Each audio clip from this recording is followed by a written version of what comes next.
لا حول ولا قوة إلا بالله العلي العظيم. أعوذ بالله من الشيطان الرجيم. بسم الله الرحمن الرحيم. الحمد لله رب العالمين، والصلاة والسلام على أشرف الأنبياء وسيد المرسلين، خاتم النبيين ورحمة للعالمين، مولانا وسيدنا أبي القاسم محمد صلی اللہ علیہ وعلى أهل بیته الطیبین الطاہرین المعصومین المنتجبین الاکرمین، لا سیما على بقیت اللہ فی الارضین، ولعنت اللہ على اعداء اللہ واعدائهم اجمعین من یوم عداوتهم الى یوم الدین. اما بعد فقد قال سبحانه تبارك وتعالى في كتابه الكريم وهو أصدق الصادقين. بسم الله الرحمن الرحيم. يا أيها الذين آمنوا كتب عليكم الصيام كما كتب على الذين من قبلكم لعلكم تتقون.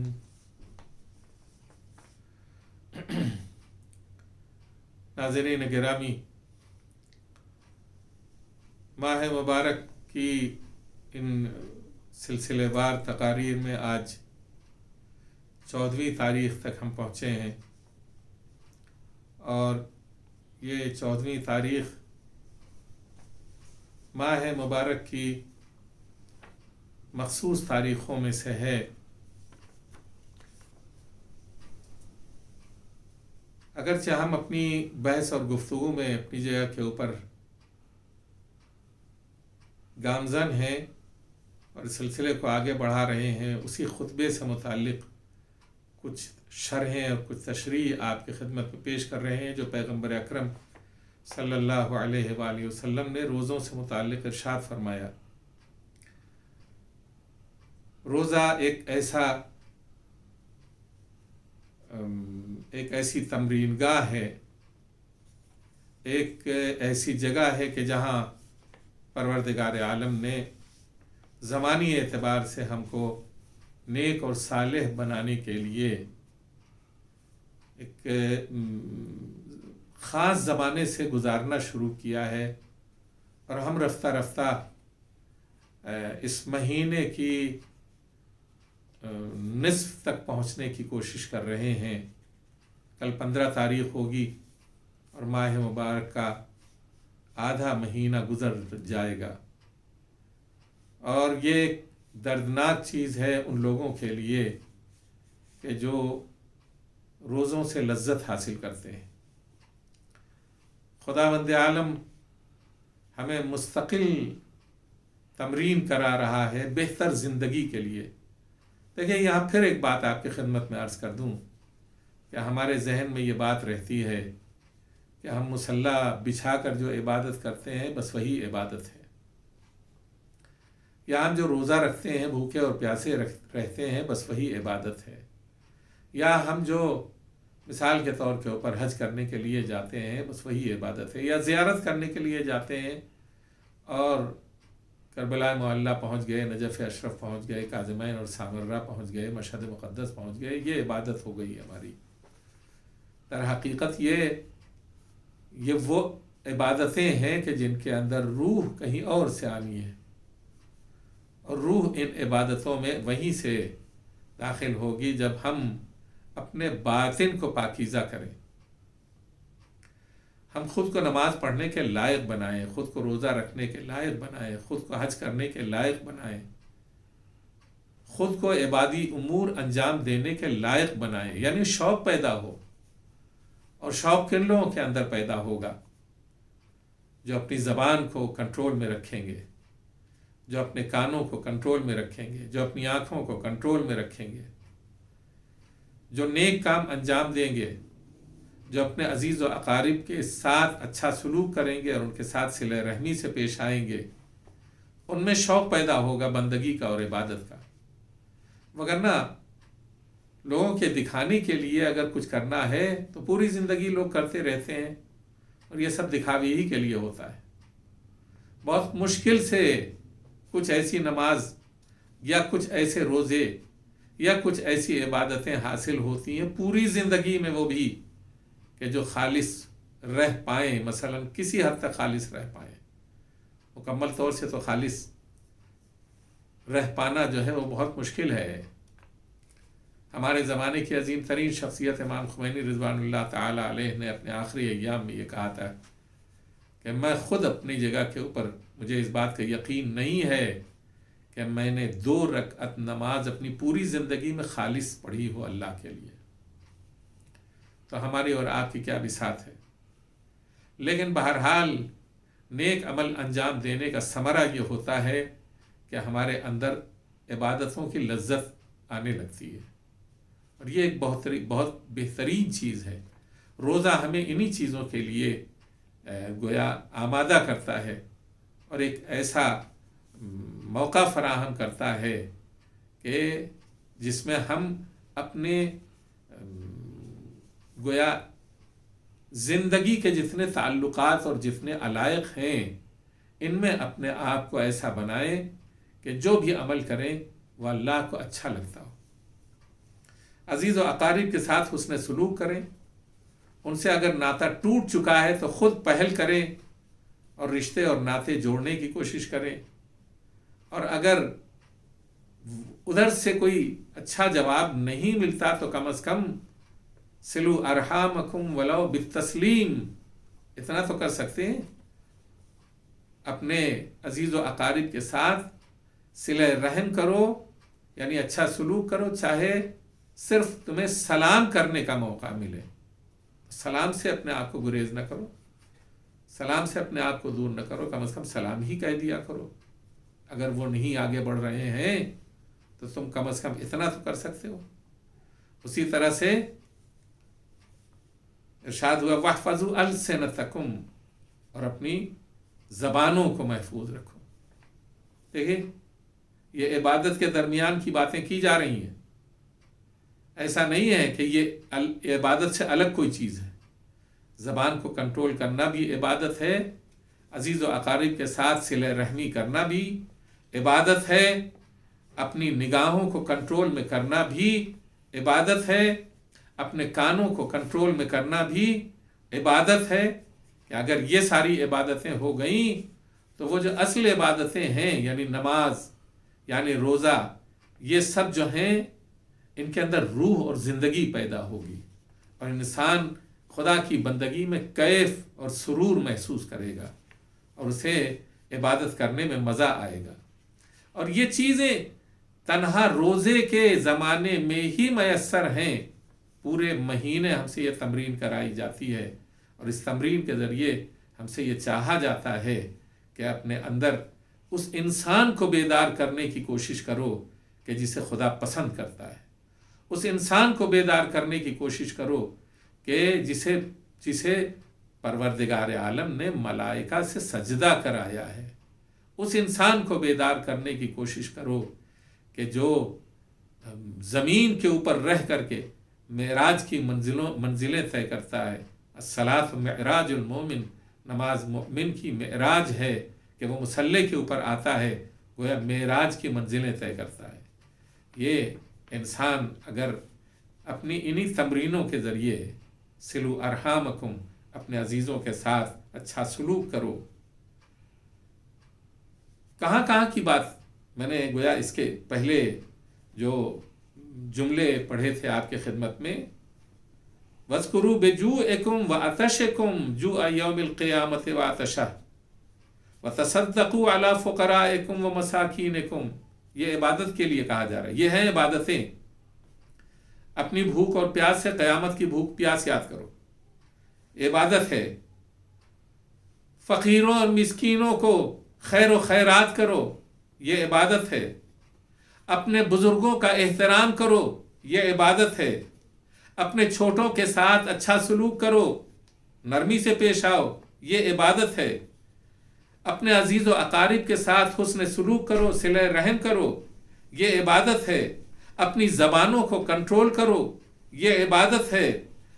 وَغُضُّوا عَمَّا لَا يَحِلُّ النَّظَرُ إِلَيْهِ أَبْصَارُكُمْ، آج کی گفتگو یہاں ہے۔ اپنی نگاہیں نیچی کرو ان چیزوں کی طرف سے جنہیں دیکھنا جائز اور حلال نہیں ہے۔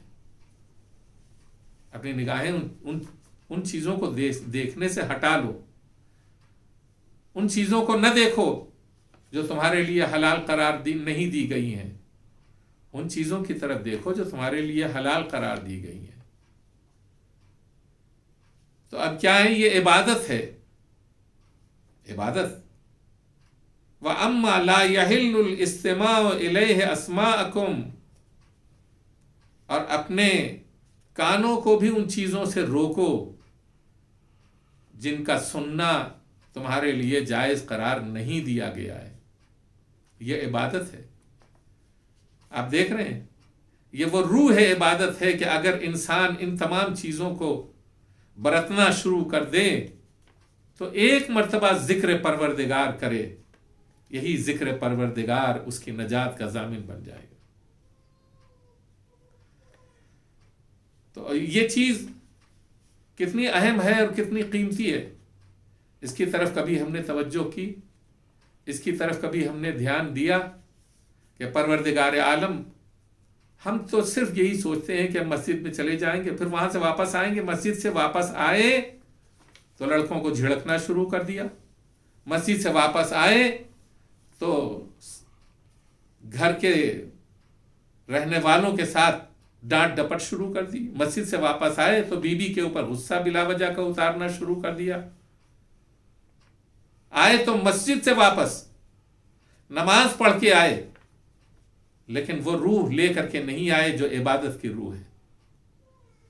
اور میں نے انہی جملوں کے ذریعے آپ کی خدمت میں یہ بتایا کہ ماہ مبارک کے اس خطبے میں پیغمبر اکرم صلی اللہ علیہ وآلہ وسلم نے عبادت کی ان روحوں کی طرف نشاندہی کی ہے۔ گھر میں آؤ تو اب گھر میں کیا ہے؟ بڑے بھی ہیں چھوٹے بھی ہیں۔ وقروا کبارکم، اپنے بزرگوں کا احترام کرو، ورحموا صغارکم، اور اپنے چھوٹوں سے نرمی سے پیش آؤ، وصلوا ارحامکم، اور اپنے عزیز و اقارب کے ساتھ اچھا سلوک کرو، واحفظوا السنتکم، اور اپنی زبان کو کنٹرول میں کرو۔ جیسے ہی آئے گھر سے باہر یا مسجد سے باہر نکلے، یا تو غیبت کرنا شروع کر دی، یا گالم گلوچ کرنا شروع کر دیا، یا لڑائی جھگڑا کرنا شروع کر دیا۔ مومن کی شان یہ نہیں ہے کہ وہ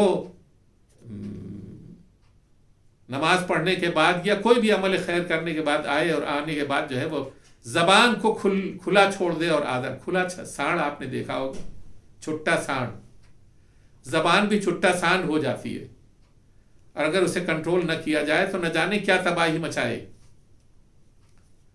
تو اب ایسے موقع کے اوپر ہمیں کیا کہنا چاہیے، کیا کرنا چاہیے؟ یہ ساری چیزیں جو ہیں ان کو لغویات کہا جاتا ہے۔ بے جا چیزوں کی طرف نگاہ اٹھانا، بے جا باتیں کہنا، بے جا چیزوں کی طرف نگاہ اٹھانا، بے جا چیزوں کو سننا، یہ سب لغویات میں ہے۔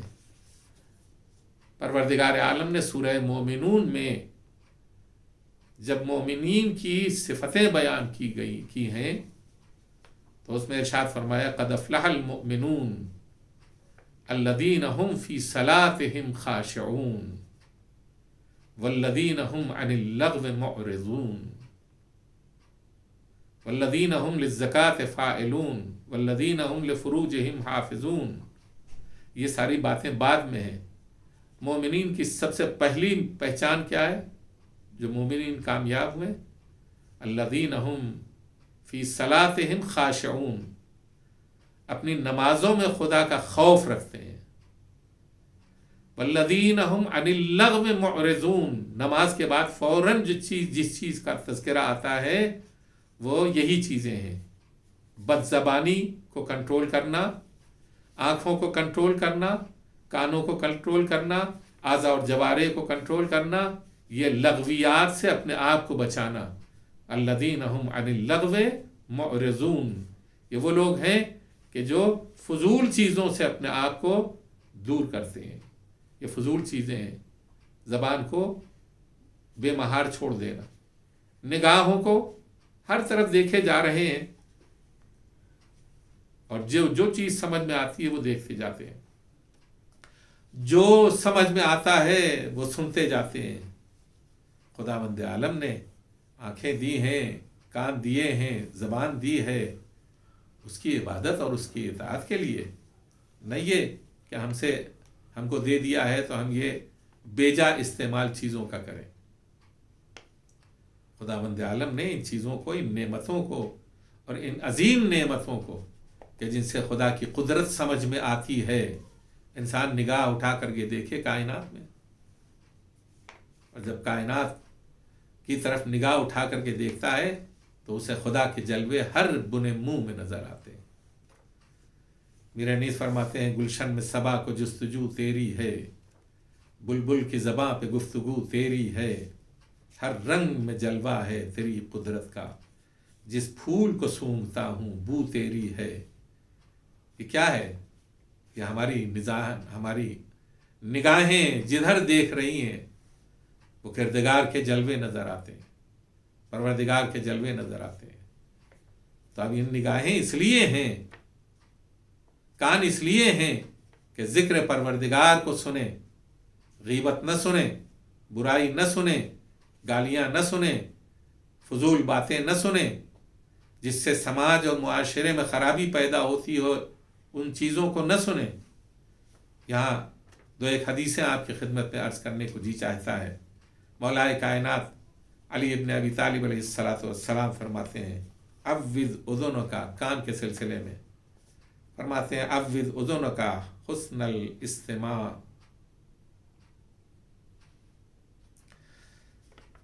اپنے کانوں کو اچھی باتیں سننے کی عادت ڈالو، اپنے کانوں کو اچھی باتیں سننے کی عادت ڈالو۔ ہم جا رہے ہیں، فضول قسم کی چیزیں، کبھی گانے سننے کو مل رہے ہیں، کبھی یہ ہے، کبھی وہ ہے، کبھی گالیاں سننے کو مل رہی ہیں۔ اگر آپ نے، ظاہر ہے کہ کان میں یہ بات پڑے گی، اس لیے کہ کان میں وہ قوت ہے کہ جو آواز کو جذب کر رہا ہے، لیکن اس کی طرف سے اپنے دل کی توجہ دور کرنا اور اس سے اظہار تنفر کرنا، نفرت کا اظہار کرنا، بے دلی کا اظہار کرنا، یہ خود ایک عبادت ہے۔